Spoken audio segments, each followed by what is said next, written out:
It's the next weekend and we're getting ready to flip the boat over so we can fiberglass the outside. And my garage, I've got a rope already set up on some rafters up in the above the garage, and we've got this big beam over here that we're gonna hang off of.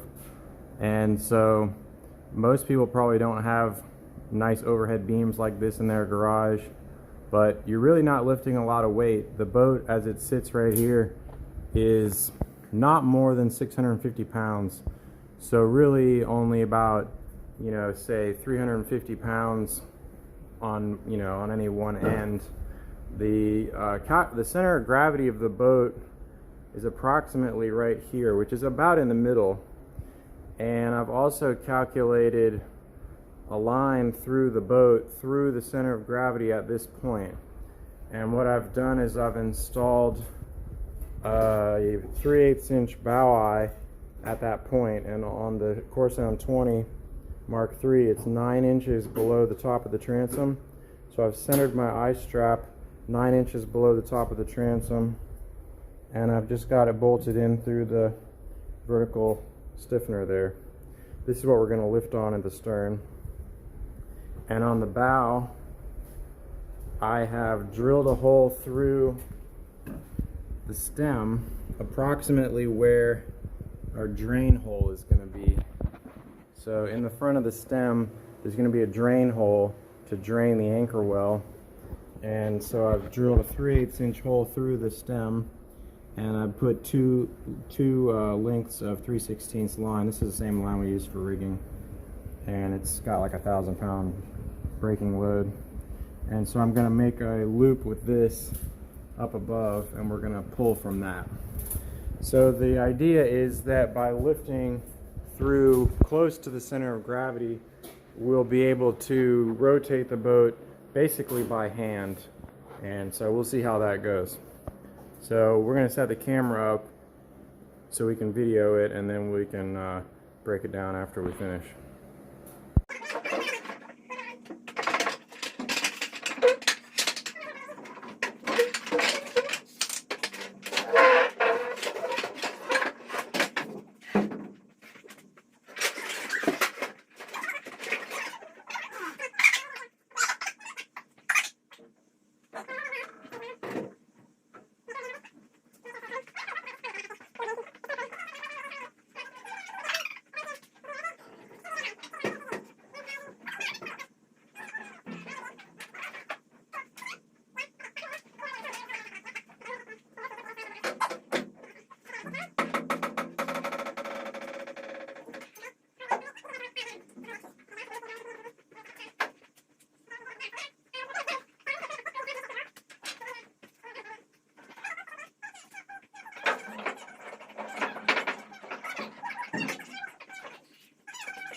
Okay, the boat is upside down now, and I'll just show you how we're supporting it.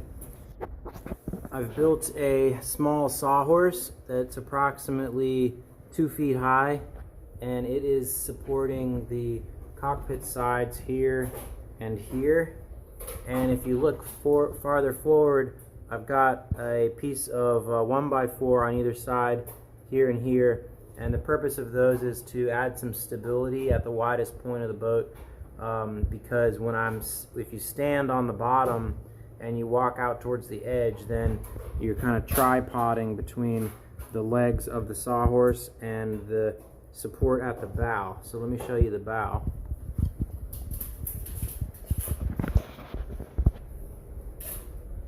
So I got kind of lazy and I just stacked a bunch of 2x stuff, and it's being supported by the forward bulkhead. So none of the deck structure is taking any load at all. And the flip went really easily. Here's what that hole looks like after it took the load of the boat. So those holes I'll probably just fill in, because That's not exactly where I wanted my drain hole. I just needed to get it done. And the center of gravity was almost perfect, and we were pretty easily able to rotate the boat by hand. You know, we didn't have to do any lines on either side, and so we just had somebody whose job it was to rotate the boat around, and then we were able to lower it. If you do it this way, make sure the rope that you use to attach to the front and the back is long enough. Like if you do a 2 or 3 to 1 to pull it up, that's long enough that you can lower it down. Otherwise you have to switch to a different rope in the middle. So now we're going to flatten off all these gear chines. I'm about to route out the centerboard trunk, and then we're going to give it a sand, round over the chine, and get the glassing done.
Okay, it's Sunday, and I've already got the starboard side of the bottom glassed, and we didn't video that because there wasn't a good place to set up the camera, but we rolled the glass out on the side like it shows in the plans, with the edge of the glass 1.5 inches below the shear up onto the shear strake.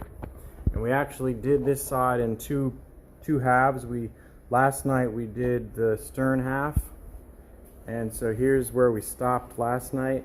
As long as you stop with a hard edge with the epoxy, then you can continue on the next day, which is what we did.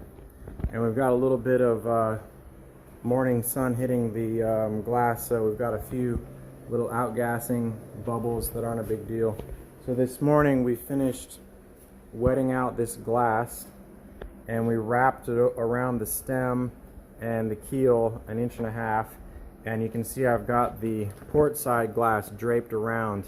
And so because we're following the shear strake, you can see how the other edge of the glass sweeps over at the stem. So this is going to get trimmed here.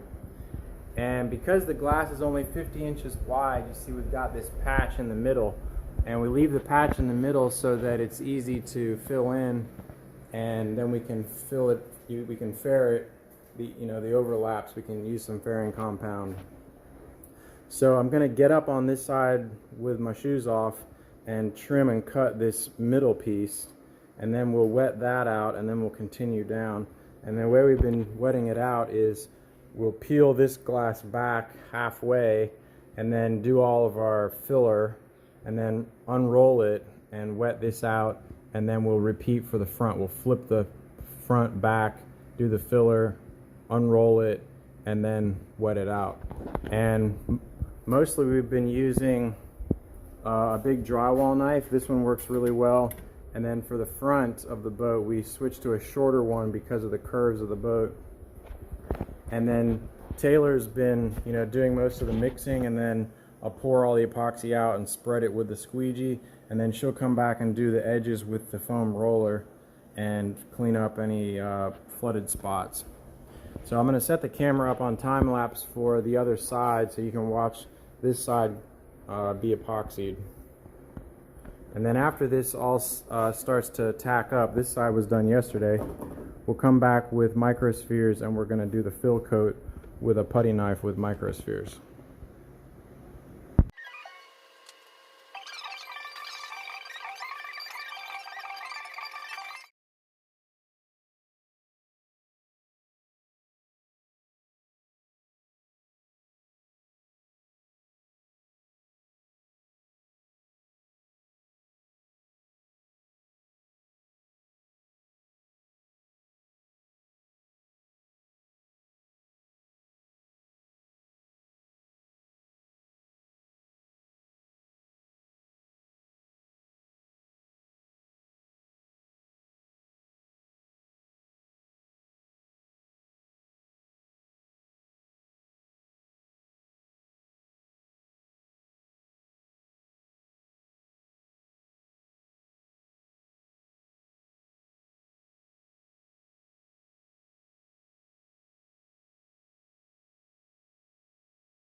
So we just finished fiberglassing the bottom, and while Taylor was doing some filling on this side, I started doing the puttying on this side, which we did yesterday.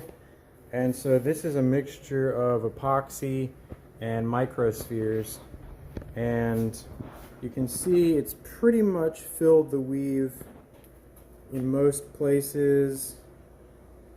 You know, you can just barely make out the texture. I'm trying not to put it on too thick because I don't want to have a lot of sanding to do, but what I'm trying to do is fill the weave so that when I do sand this, I won't be sanding into the glass. I'll be sanding mostly fairing filler, microspheres. And what I'm trying to do here is a single step application of filler before primer. So the idea is that this will get sanded and then it'll be ready for primer. And there'll probably be a few spots that will fill in. There might be some more that needs done to this fiberglass edge. But I'm also prepared to sand this edge a fair amount because it's not really structural. It's just coating the wood, really. And so I'm going to continue doing this along the hull. And the big putty knife is what we mainly used for doing all the glass work, and it worked pretty well. It's about noon on Sunday, and we've done most of this today. We did this part of the port side or starboard side last night, and the rest we've done today, this morning. So I'll get the rest of this putty work done, and then it's going to have to sit for a couple of days before we can sand it. And I always try to do this and it never works out, so I should just stop trying. But putting the fiberglass down into the trunk, you know, I didn't want it to go too deep, so I cut it short. But then if you cut it short, it doesn't go over corners, and I put just a tiny radius on there. So I'm going to give up on that and just trim it flush and sand this back out, and I'll probably come back in there. I've got some 4-ounce fiberglass left over from another project, and just put a little bit of 4-ounce glass on that edge grain of that plywood. Not really necessary, it could just be coated, but when I cut out the trunk, here's the trunk here. When I cut out the trunk, I set my flush trim bit on this angle, right? And so here's my flush trim bit. Well, I kicked it out just a little bit so that I would end up with an ever so slight bevel at the top. Just a tiny bit, like maybe a 64th, just so that that wouldn't be the farthest point out. I wanted to go too far this way than the other way around. And so my thinking was I could get some glass in there. I know that Chick usually puts a fairly decent bevel on this before he even installs his trunk, and that's probably a good idea. He puts the glass in there, but I've never had any trouble just coating it. But I thought this time I would try putting a little bit of 4-ounce glass, so that's probably what I'm going to try. So anyway, that's the boat glassed, and I don't think I'm going to glass the transom. I don't really see a need to. I'm going to have a bumpkin, and that's going to protect the transom. And I've already got these joints glassed. I mean, I do have the sides glassed, but I don't know, we'll see. I don't really see a need to glass the transom. And I have a tiny bit of convexity in it already, so, you know, that's good. And so that's it. So I'll show you what it looks like after we get the fairing filler done.